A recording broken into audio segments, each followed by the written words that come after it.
चित्तस्य पदेन वाचाम् मलं शरीरस्य च वैद्यकेन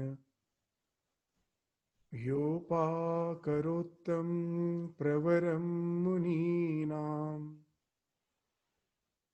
पातञ्जलिं प्राञ्जलिरानतोऽस्मि.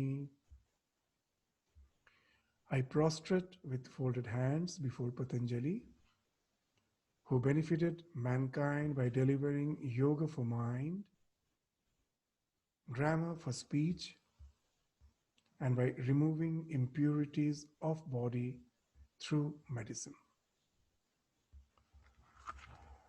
So now in the last class, we were studying the 12th sutra of the first chapter, which speaks of the two pillars on which the entire yoga practice is established. What are those two pillars? Abhyasa and Vairagya. The sutra is Abhyasa Vairagyam Tat Nirodha. As we have seen in the preceding sutras, it was discussed in detail what are the various types of vrittis, the mental modulations. We have seen that in the very second sutra, the aim of yoga was established, was something which was announced, was defined. What is the aim of yoga? Yoga chitta vritti nirodha. To stop the vagaries of the mind is yoga. It's very secular. In whatever way, all the religions, all the faiths are the various paths which at last is actually for stopping the vagaries of the mind.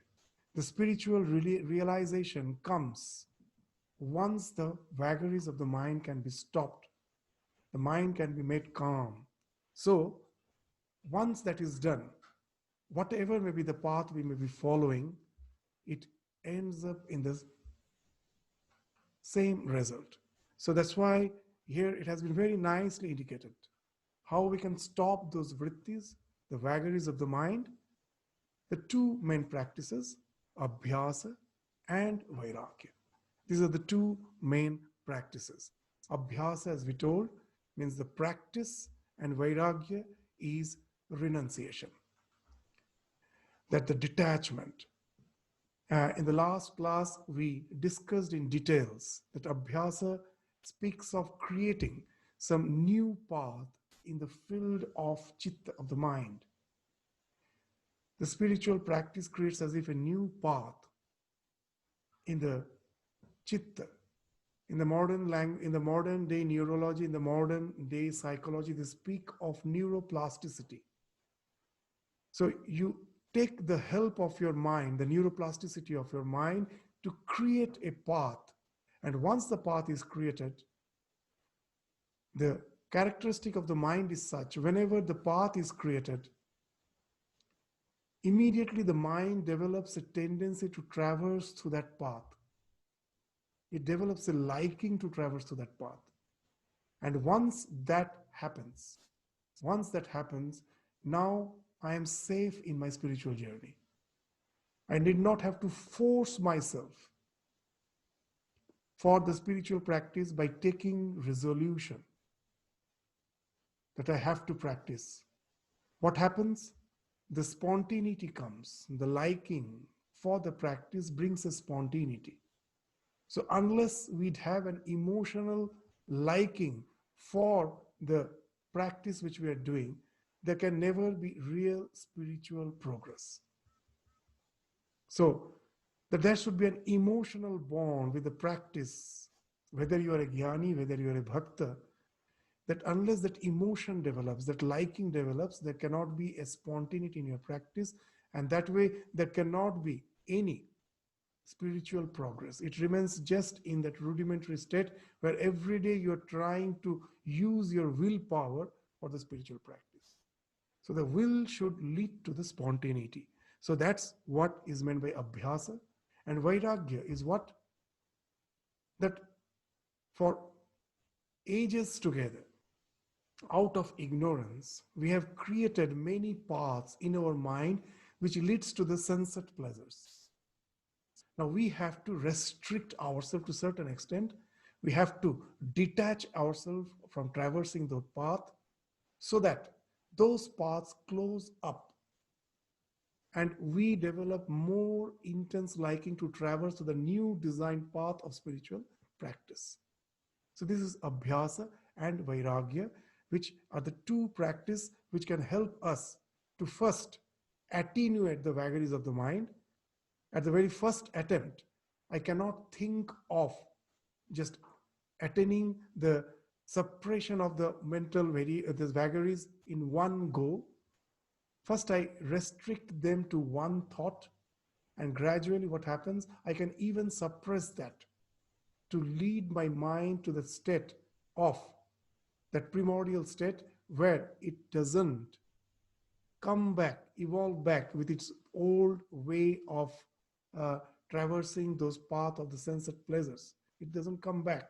It allows me to continue in a more intense way to that high spiritual practices which I have adopted for my spiritual evolution. So this, which we have just to a certain extent, we have discussed in details in the last class, these two pillars, abhyasa and vairagya. In short, we will now discuss this abhyasa. That abhyasa cannot be just depending on my mood, that today I feel like practicing meditation, so I do it, tomorrow I don't do it. So it doesn't depends on the mood. It is something which at the beginning has to have a strong resolution behind it. Whether I like it or not, whether I feel like doing it or not, I have just adopted some practices and I have a strong resilience, strong resolution to continue with it, whether I like it or not. So this is the thing which has been indicated in the 13th sutra. What's that? Tatra sthito yatna abhyasa. So continuous struggle to keep the vrittis restrained perfectly is practice. So at the beginning, how can I keep the vrittis restrained? By keeping my mind fixed in one thought. Whatever spiritual practice I have adopted, maybe I am initiated, I have chosen a particular path, and now I just don't go on experimenting with various paths. All the paths are equally have equal efficacy. All the paths have equal efficacy. But for my spiritual progress, I have to adopt a particular path as per my temperament and remain fixed in the practice with full perseverance. That's the nishtha which has been spoken of in our scriptures. I shouldn't just go on jumping from one practice to another. That will end up in tintillating our nerves, give some that nowadays they call some highs and some sense of thrill. With that, it ends. It actually doesn't really help in spiritual progress if we jump from practice to practice. Whether we like it or not, we have to hold on to the practice, and we need patience and perseverance. Know it for certain. If you have patience, if you persevere, a time will come, suddenly you will find that the will factor is being replaced by spontaneity because you have developed a liking for it. It's bound to happen. And once that happens, now you don't have to force. That liking itself will enable you to remain fixed with your practices more and more. You will be spending more time because you have developed a liking. As we have mentioned in the last class, even in the Bhagavad Gita, we find Bhagavan Sri Krishna is indicating to that fact by saying, Swalpam apyasya dharmasya trayate mahato bhayat. That practice a little. that will save you from the great danger. How? With a little practice, once you develop the liking, now even the winter world may come and try to convince you that these are all useless. There is no God, there is nothing called spirituality, these are all hogwash. But what happens? Your condition now becomes like a drug addict. A drug addict knows very well that the addiction is causing harm, is gradually degenerating his health, is disintegrating him or her. But the addiction is such that though the rational mind says that I should try to get rid of it, it cannot. Here, the same thing happens in a positive way. You also may get confused. Your rational mind may get confused by the others, or even the doubt may come in your spiritual life sometime. But once you develop the test for it, that will become like an addiction. And that will take you to the ultimate goal. In spite of the fact, now and then, you may develop some doubt in the spiritual ideals which has been spoken of. The liking will take you to the ultimate goal. So that's why this perseverance is required, which has been spoken of in the 13th sutra. Tatra sthito. You have to remain fixed to it in that practice. Don't waver. Just after a few days practice, you find that it is not yielding any result. I stop it, thinking that they are all useless. Don't do that. Nothing can happen in spiritual life instantaneously. It has to just go on. The practice has to go on quite long to really develop a taste for it. So we should have perseverance. We should have the patience. So that's why this continuous struggle to keep the vrittis restrained perfectly is practice, is abhyasa. The 14th sutra further describes this, what this continuous struggle to keep the vrittis restrained means. Satu dirghakala nairantarya satkara asevita drida bhumi. If you really want to get firmly grounded in your practice, then what you have to do? Dirghakala. Satu, that practice should go on for quite prolonged period of time. Dirghakala. And that also not just in lips, just not with some interruption. That today I practice for 4 days, I leave it, and again suddenly I practice. Not that way. Nairantarya. Uninterruptedly. Quite prolonged, uninterruptedly. Satkara. With full dedication, with full enthusiasm. That you will find that even the guided meditation we do, that at the very beginning of the meditation, we take a resolution that I will meditate, whatever time I'm meditating, I will do it with full enthusiasm, full dedication. I will open up my heart to myself, thinking that I will succeed in it. With that type of vigor, that type of resolution, that type of enthusiasm is required. So satkara means that type of dedication. Asevita. In Sanskrit, wherever you find a prefix is there, it is used in the sense of encompassment. Seva means to serve, that you are serving yourself through meditation. That is seva. What is, when we add a, what it means? That seva has no interruption. Your practice from the beginning till the end is full of dedication, is full of enthusiasm, is full of dedication, enthusiasm, and with full vigor, you are practicing it. That is asevita. So then only you can think of real success in the spiritual life. So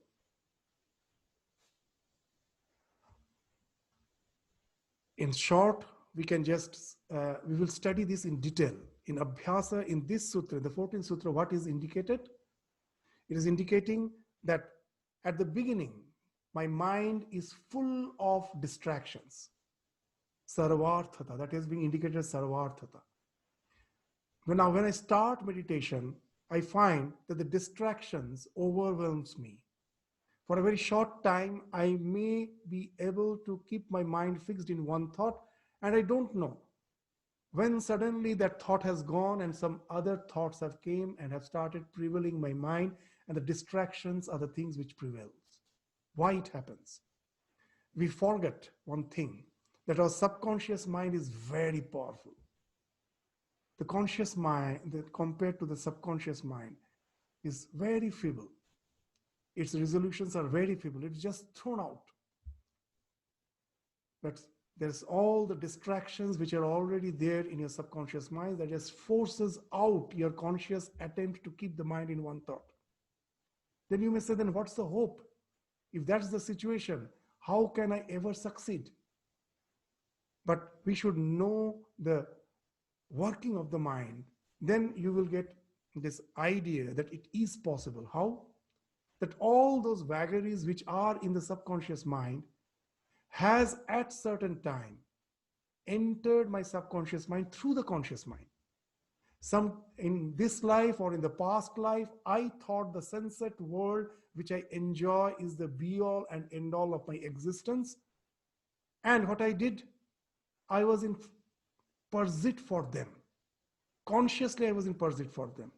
That conscious pursuit for the sunset pleasures of life through the conscious mind has entered into the subconscious mind, and it has been going on for ages together. So that's why it's so powerful in the subconscious mind. Compared to that, now when I have understood that the only way to real fulfillment in life is the spiritual evolution, is to realize my real nature. And then when I start with a resolution to practice, this conscious attempt is very feeble. But we should not lose hope. Why? We should know that all those things which are in the subconscious mind has at certain point of time entered through the conscious mind again and again to have created such a saturation in the subconscious mind. So if I go on perseverantly, nairantarya, dirghakala, for quite long, with full dedication, then what happens? Though I may fail again and again, but each and every attempt is not lost. That each and every conscious attempt is actually entering your subconscious mind. That the attempt to keep your mind ekagra, that tendency is entering your subconscious mind. And it is saturating gradually your subconscious mind. And a time will come, your subconscious mind will be cleared off of all the distractions. And now the mind will be naturally, spontaneously ekagra.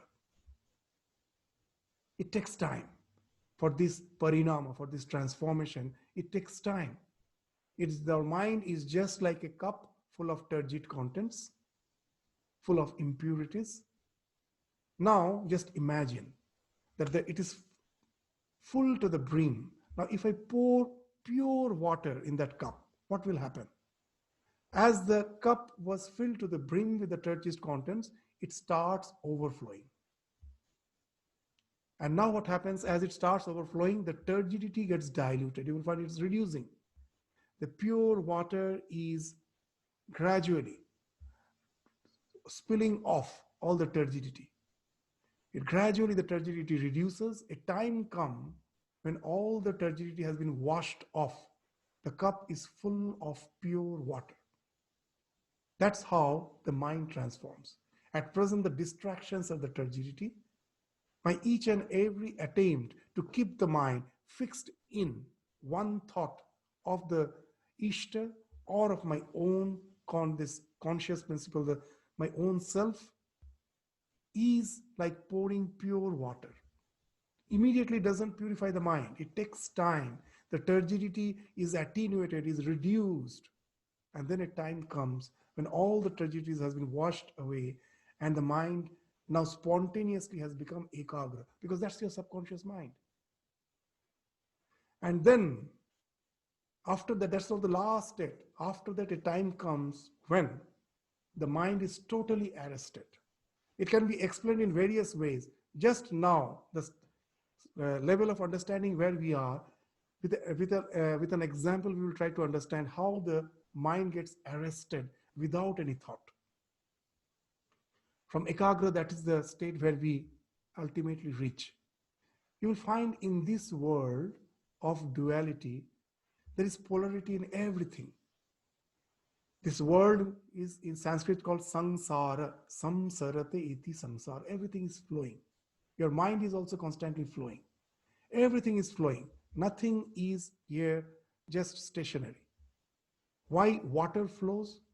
Because there's a difference of level. From upper level to the lower level, the water flows. If both the level becomes same, the flow stops.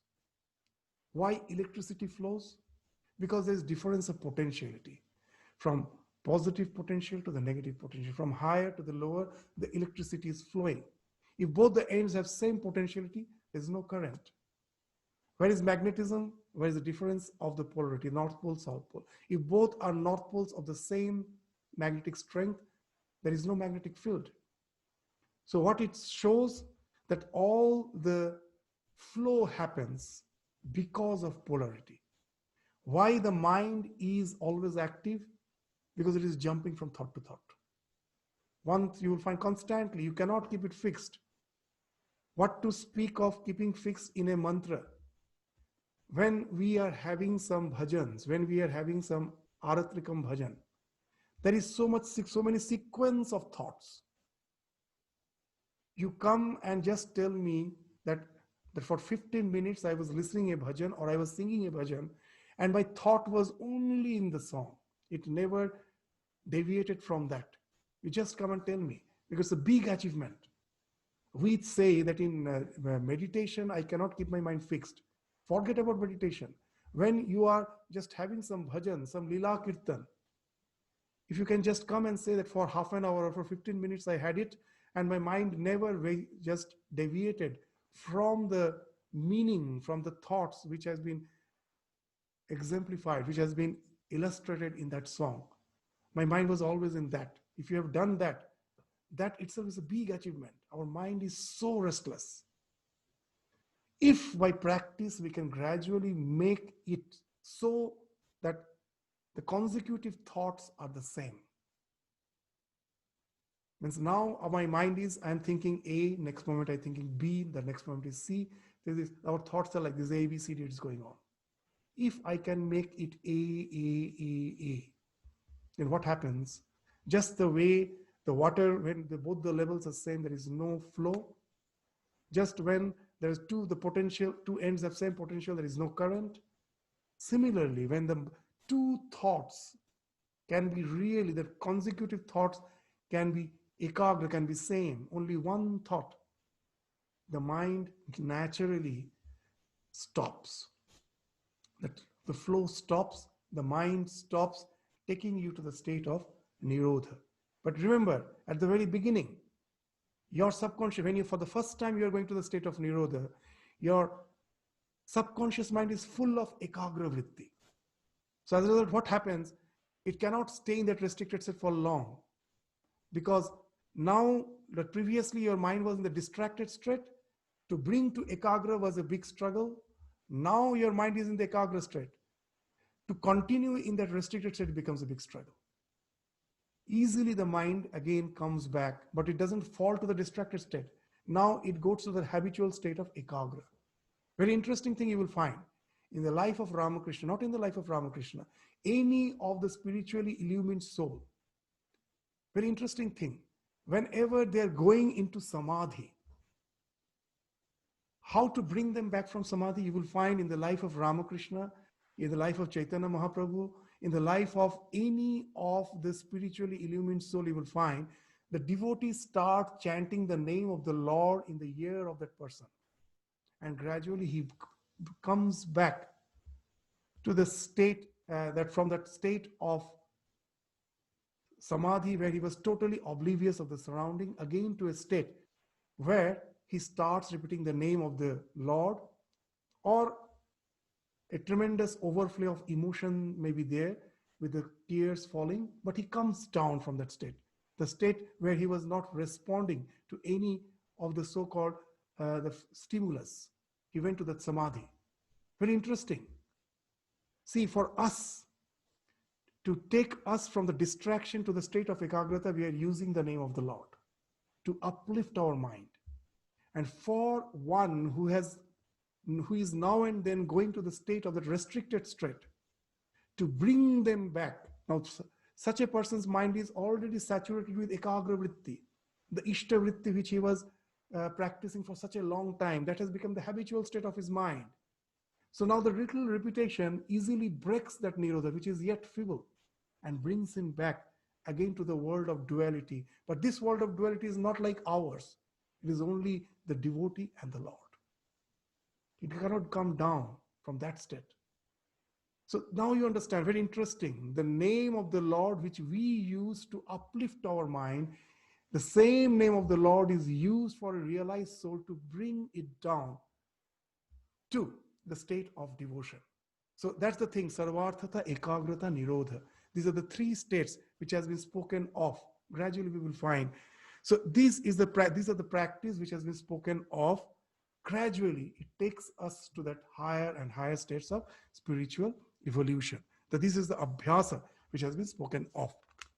Now we will proceed to the next sutra, which next two sutras, the 15th and the 16th, which actually defines vairagya.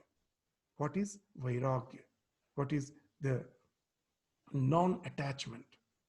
So there are two sutras. Very interesting that why two sutras, in two sutras they are describing vairagya. In the 15th they will describe vairagya, and in the 16th they will describe para vairagya, means detachment and supreme detachment. Supreme detachment. What is the difference between these two? Why it has been described in two sutras? We will gradually come to the discussion as we go through the sutras. So I will share the screen to just make it quite vivid for you. If you refer to the screen, then the sutras you can see, and it becomes easy for you to understand. I will just share the screen.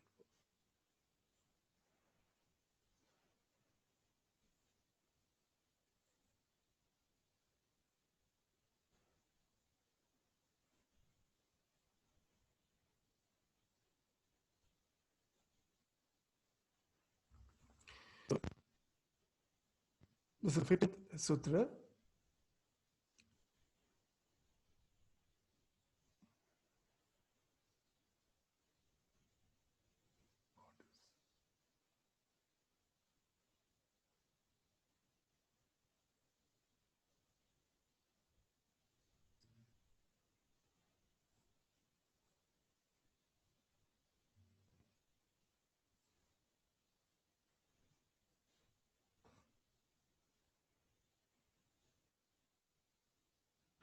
So Drishta, 5th sutra, the Drishta Vishaya Vitrashnasya Vashikara Sangya Vairagyam.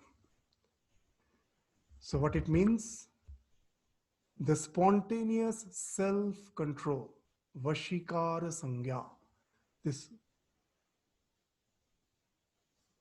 you will find this Vashikara Sangya here. Again, it is going to the previous one.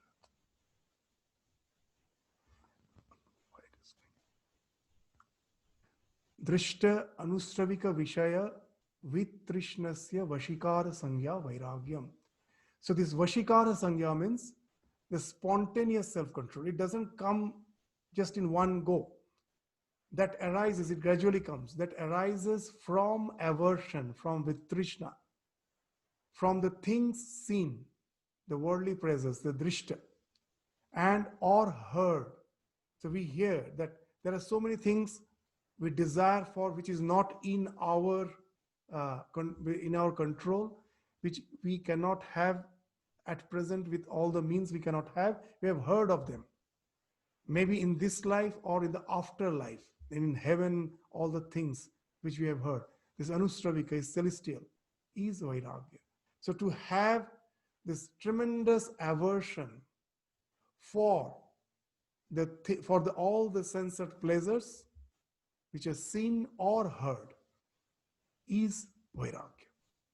So this spontaneous self-control is a very important point in this sutra.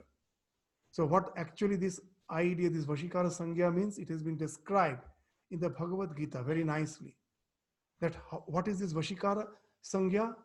That my reflex has become such that whenever there is an exposure to the sensate world, now for me, I get drawn towards it. But if I get established in Vairagya, naturally, I will find my reflex will just change. I will be withdrawn from it spontaneously. As in the Bhagavad Gita, we find Krishna is just elucidating that idea in this sloka. Yada samharate chayam kurmonganiva sarvasa indriyanindriyarthebhyah tasya pragya pratishtita. So one who is able to withdraw his senses from sense objects as the tortoise draws his limbs within the shell is to be understood as truly established in wisdom. So when a tortoise finds that it is in some peril, in some danger, someone is going to attack, spontaneously its limbs, its head, its neck, everything will enter inside the shell. So here Bhagavan is saying that for us, we can say that we have got established in Vairagya when our reflex changes. The things which draws out our senses at present, once we realize the danger out of it and get established in renunciation, instead of being drawn towards it, we will be withdrawn automatically, spontaneously. So that's when, again, we find that now to reach that state of Vashikara, we cannot have just go it at once. So it has been spoken of in the Bhashya, in the commentary, that it in 3 preparatory stages, we gradually go to that state of detachment. What are those 3 stages? Yatamana, Vyatireka, Ekendriya. After these 3 stages, then comes the Vashikara. What it means? Yatamana means one who is attempting not to indulge in the sensual enjoyments. Yatamana. To succeed to a certain degree is Vyatireka.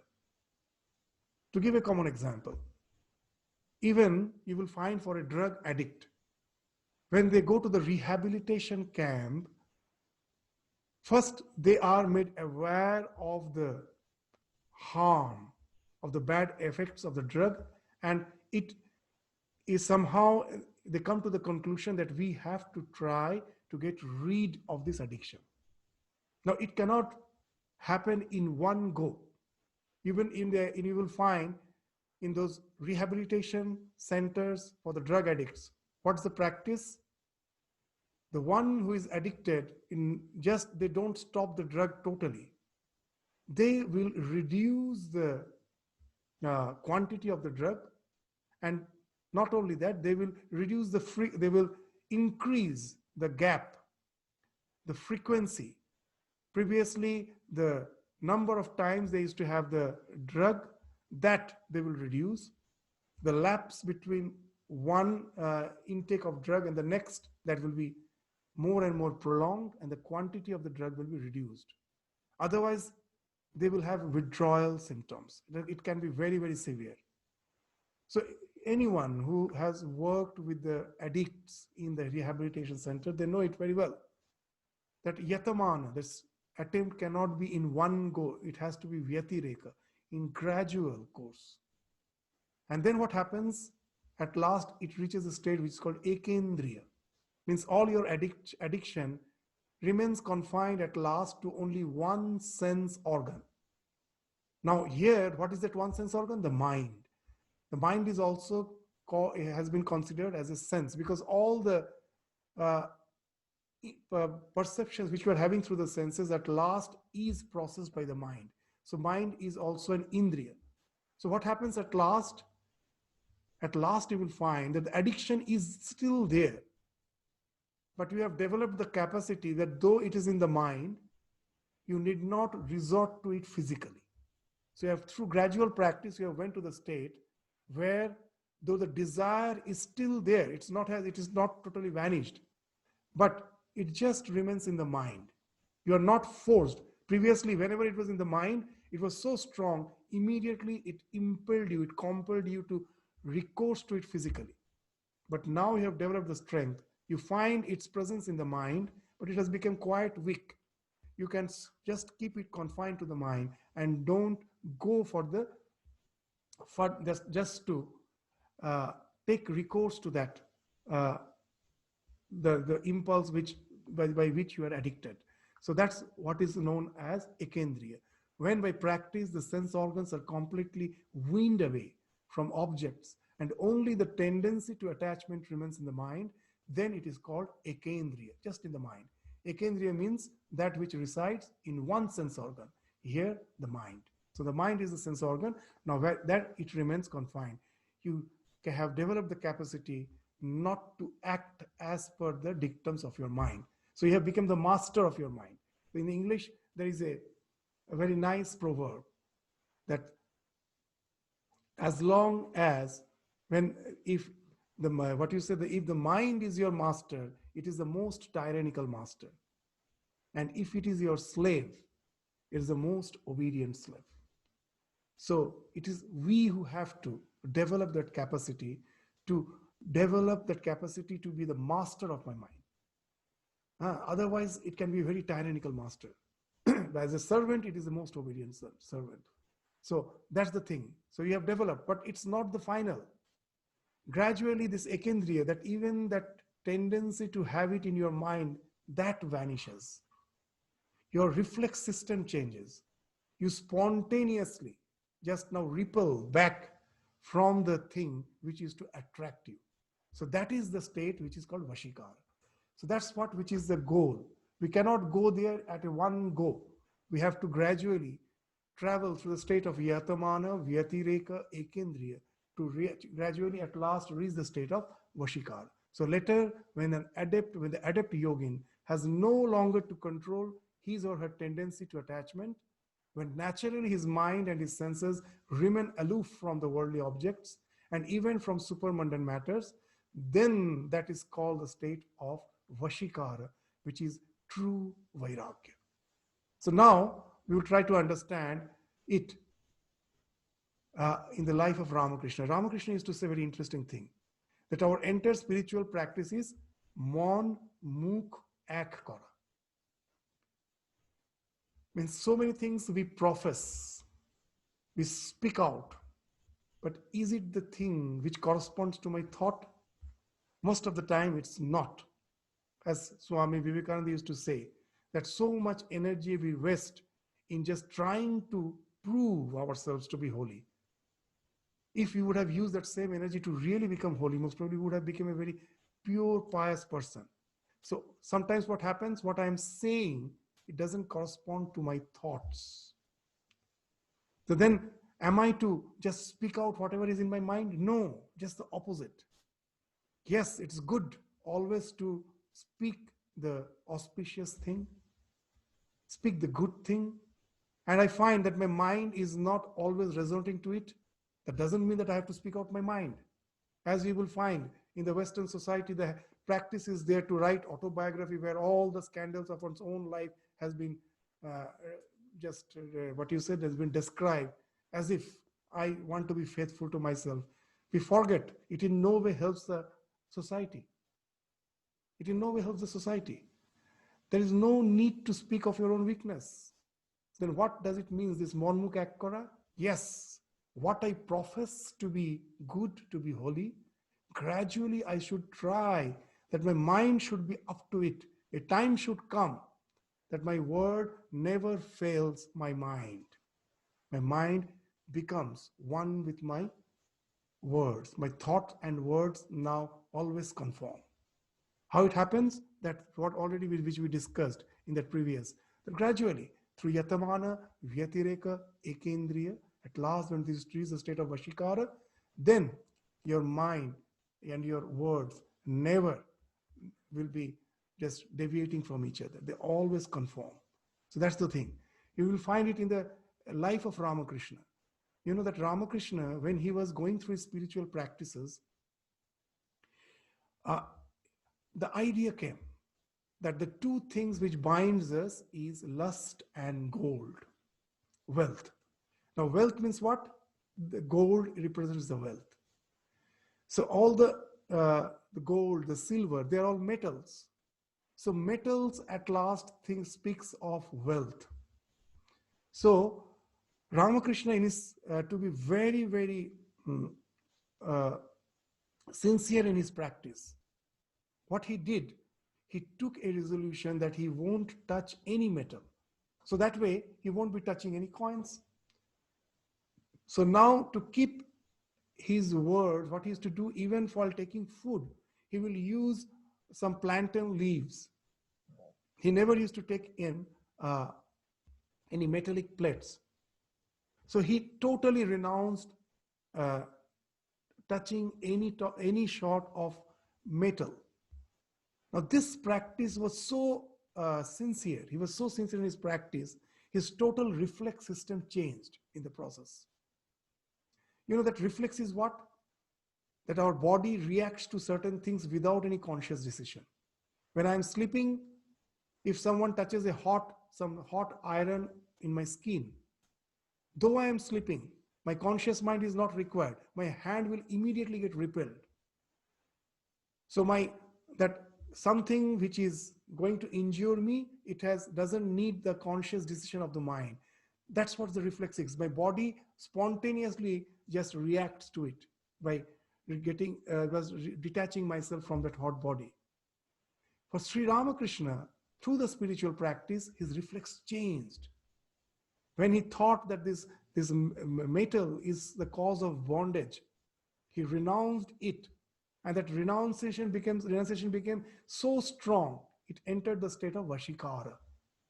Even unknowingly, any metal, if his hand is to touch a metal, he will feel as if a scorpion has bitten him. He will immediately, his body will repel from it. And seeing that Ramakrishna is not using metal and always saying that I cannot touch metal, it gives me pain.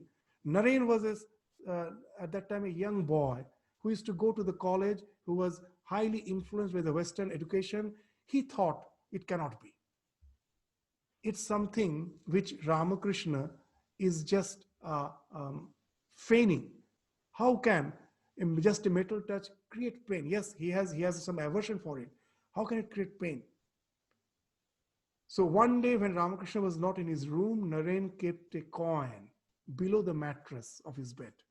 And he was watching, he was hiding behind the curtains and was just waiting for Ramakrishna to come back. Ramakrishna came back to his room. The moment he sat on the bed, immediately jumped up and called his nephew Ramlal. Ramlal, just see, I think some metal, something is there beneath the mattress. And Ramlal removed the mattress and found the coin. And he immediately understood, Ramakrishna understood that someone is testing him. And he found Naren was the one who was testing him. He was happy that he was tested. He's told that Sadhuke dine dekhbi, rate dekhbi, tobe sadhu bole janbi. That you just should watch him day in and day out. Then you should be convinced that he's a holy man. But what this incident shows, that his reflex system changed. By conscious practice, the constant conscious practice, the total reflex has changed and it has entered the state of Vashikara. So that's the idea. How it happens, how this Vashikara happens, if you try to understand the psychological process, how to develop Vashikara, just the way we develop our muscles, how we develop our muscles. We think that we go to the gym and work against the weight and that's how the muscles are built. No, the muscles are not built by working against the weight. Just the opposite thing actually happens. When for the first time I go to the gym and I am just trying to work out more than the capacity I have, what I find that there's a cramp in my muscle. That's the opposite thing has happened. The muscle cell has ruptured, it has damaged. It is not built. Then how the muscle is actually built? Now, when I have the cramp, Now for the next 2 days, most probably I take rest. Because of the cramp, because of the pain, I cannot practice. Now, next time when I go to the gym or when I'm practicing, I find that previously, most probably, I could just do, uh, uh, I could just flex my muscle with a dumbbell for 10 times. Now I can easily do it 15 times, 20 times. So when I was taking rest, that's the time the muscle has actually built. It's not when I was exercising. How it happens? Now, there's a feedback mechanism in our body. When I am overdoing, when I'm exercising, when I'm going beyond my limits, the muscle cells ruptures. Now, when they're again building up, the cells are intelligent. They have got the feedback that if we regenerate to the exact number as we were previously, we cannot take the stress at present through which these muscle cells are going through. It is being used. So we have to build more number of cells. So it is actually the feedback which they get because of the exercise that the muscle cells are built. It's not the direct result of your exercise. It's just the feedback from the exercise by which the muscles are built. The same way our willpower develops the same way. Suppose for the first time you're fasting. So you thought it's not that difficult, that you have planned that you will fast on the Shivaratri from morning till the next morning, because all the rituals you have to do in the night. So you have to fast throughout for the 24 hours. So now as you are not habituated, by the lunchtime you are terribly hungry. But as you have taken the resolution that you will fast, you continue with your fasting. Those who all fast, they all know. By late evening, your hunger is gone. And now you will find that your bodies were quite light. And that's the purpose of fasting. Now, at the night, when you have to go through all those rituals, you can do it with a very light body, light mind. The body doesn't come and just impose on you with hunger, with thirst and other things. They are, for the time being, they have all vanished. How it has happened? Now, when I am having the habit of having my lunch every day, that's the time where the biological clock has been set in, the alarm system has been set in. When it's the time for lunch, the pangs of hunger are nothing but the biological alarm. In the form of pangs of hunger, it comes and says it's the time for taking food. If you just simply ignore it, after some time the alarm system itself gets tired. It stops for the time being. And now the pang is no more there. And then you can continue with your practice. You can delay your gratification and continue for longer and longer period. We think that the one who is fasting most probably is constantly struggling to keep himself or herself from taking food. It's not that. Yes, the struggle was there for some time. After that, the struggle stops for the time being. It cannot go on. But yes, for 24 hours, after the evening, for the next few hours, there is no, as such, the pang of hunger. He feels quite refreshed. We all experience, those who have practiced this fasting. So that speaks of the Vashikara.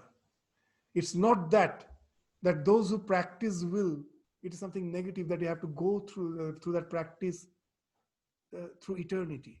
Yes, for some time, that struggle is there. After that, all the impulses falls off. Now the renunciation has become spontaneous. That's what is meant by Vashikara. Very interesting. Ramakrishna's one of the example actually explains this Vashikara, state of Vashikara. He's saying that suppose a river has a bend. A stream is flowing down the mountains, and when it reaches the valley, it reaches the plain, it gets divided into two legs, like a U, the two legs of a U. So now what will happen? In both the legs, the water is flowing downstream, Now, if you want to go from one leg to the other leg of that river, you have to cross the bend. So you start rowing against the stream in one of the legs. You have to use tremendous your strength effort to row the boat against the stream. You're going upstream. But it's not that you have to just go on rowing upstream through eternity. Only up to the bend. The moment you reach the bend, now the boat gets the favorable stream. On the other leg. On the other leg, it gets the favorable stream. It just, Ramakrishna in this poetical way says, the one who was rowing now is relaxed. He just holds the row to keep the direction of the boat in one hand, and in another hand, he's enjoying his hookah, his smoke. He's relaxed. So just this explains the idea of Vashikara. The struggle that which we saw in the state of this Yatamana Vyatireka Ekendriya, that falls off in the state, in the next state, that is the state of Vashikara. So you have gone beyond that state, and now you the renunciation has become spontaneous. There is no struggle. So we have to again have that question of this patience, perseverance is required to really go to the state of spontaneity where renunciation becomes spontaneous. So here we could have ended the discussion of Vairagya. We could have ended the discussion. But here we will find in the next sutra, they speak of para, tat param. There is something, a state which is supreme, greater than this renunciation. What can be greater than that? So today we are not going to study that. It will take some time. We will give some indication just to understand that why another sutra has been dedicated to explain Vairagya, which is supreme. Now in this life, we can take care of all the attachments, all the addictions of which I am conscious of. But know it for certain, in your subconscious mind, there are so many desires, innumerable desires, which because of the lack of favorable circumstances is not manifesting. They're hidden, even you don't know. Maybe in the later stage of this life or in next life, as per the birth, all those hidden desires will come and they will become intense. They will manifest and they will become intense. Now, how can I control them? I cannot control them. So if I have to just control all these impulses one by one, then it is almost impossible. Even in ages together, I can never really be established in renunciation because there are innumerable desires. So is there a way out to get rid of all those desires in one go? That's the idea of para vairagya, which is spoken of in the 16th sutra, which we will take up in the next class. We will just give an example to understand the idea of vairagya and para vairagya, why it has been taken in 2 steps. You know, when there is a flood in India, from Ramakrishna Mission, we do a lot of relief work whenever there is a flood or any natural calamity. Now, for all the relief, there are 2 types of relief. One is the short-term relief, and another is the distress relief, which is long-term. To explain, when suppose there is a flood, we immediately go out with food, with some temporary shelter to provide those people. We just shift them to the temporary shelter, provide them with food. Now, problem is in India, there are some places which are flood prone. Every year there is flood. So now these measures are short term. To provide food, to provide shelter, these are short term. When the flood is there, immediately we have to take that. Now there has to be some measures for the long-term relief, so that whenever there is a distress, the people are not so vulnerable. What can be done? In the flood-prone area, we go and build houses. The entire village is taken as a project. How the houses are built? That there in the ground floor there won't be any residence. It's just the pillars. And then just on the pillars, quite high, on the first floor, the people are supposed to reside. They have to go up the stairs. So what happens even when the flood is there, their staying is in no way affected. The water is just flowing uh, down the pillars. It's in no one is supposed to stay there. The houses are built on the pillars, on quite long pillars. In the villages in India, we have these hand pumps. Now, when there's a flood, all the hand pumps are below in the ground, below the water. People don't get this everywhere water, but there is no drinking water.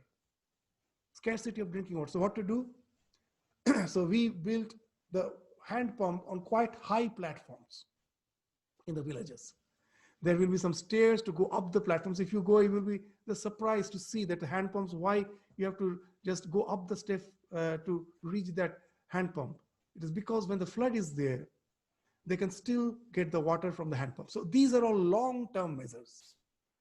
So the distress, there's two things. So here also, this 15th sutra speaks of the short-term measure. Immediately, all the attachments which is not allowing me to progress spiritually, I take care of them through the state, by reaching the state of Vashikara, by perseverance. But some long-term measures has to be taken. In future, there are so many desires waiting to be manifested. They are at present avyakta, unmanifested. They become vyakta when they get favorable circumstances.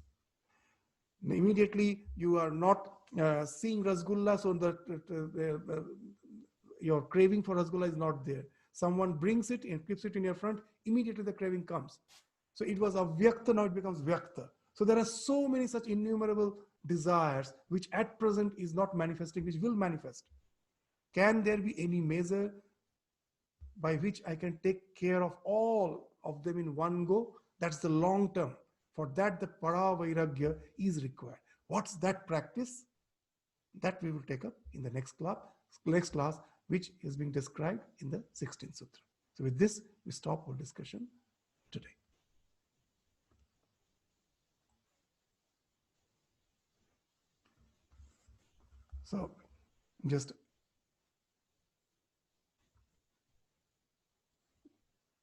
So we're ending the class.